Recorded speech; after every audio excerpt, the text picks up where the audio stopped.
Bom, e agora a gente vai dar dicas de como evitar que sua viagem de férias acabe antes da hora ou se transforme em um pesadelo. Quem traz as informações pra gente é Márcio Vinícius. Márcio está ao vivo aí no terminal rodoviário de Goiânia, né, Márcio? Bom dia, eu tenho anotado aqui uma série de dúvidas que o consumidor tem, como por exemplo, o que ele deve fazer quando a passagem é cancelada, por exemplo, se os documentos necessários para viagem, quais seriam esses documentos necessários, por exemplo, para a criança poder viajar. A gente tem um monte de dúvidas sobre isso. Explica para a gente, então.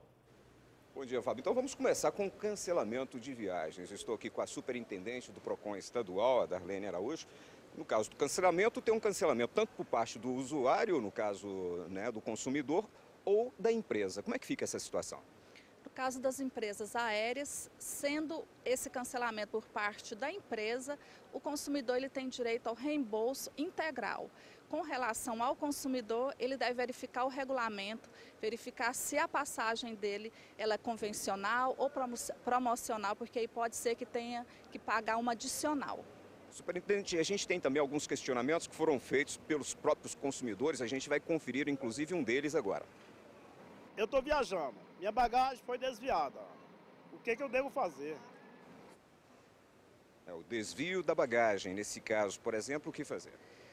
O consumidor ele deve de imediato ou embarque, depois do embarque, já registrar esse fato e a empresa tem até 30 dias para dar um retorno para ele e a devolução da bagagem no endereço dele indicado.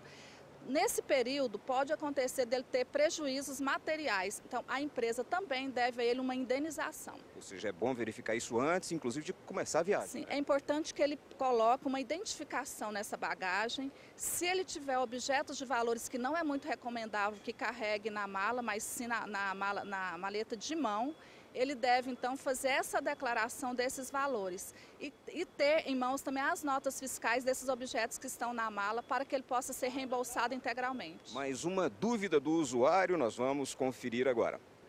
O que a pessoa tem que fazer para viajar com uma criança menor de 12 anos? O que é muito comum, né?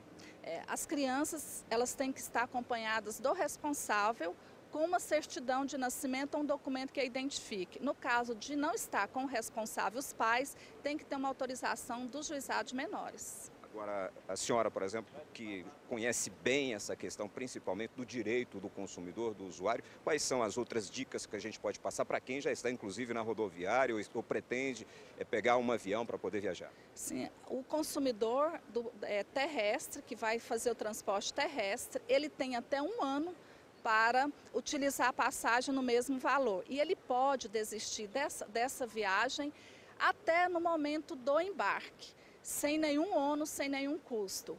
Então, é um direito do consumidor que é diferente daquele passageiro de viação aérea que ele tem que tomar uma precaução de avisar com antecedência e olhar o regulamento da viagem. Nós estamos, por exemplo, numa rodoviária, é muito comum um ônibus quebrar no meio do caminho. O consumidor, é claro, tem os direitos dele também nesse sentido, né? Na rodoviária, se o ônibus atrasar em 1 hora, a empresa ela tem que acomodar o passageiro colocando em outra empresa para transportá-lo.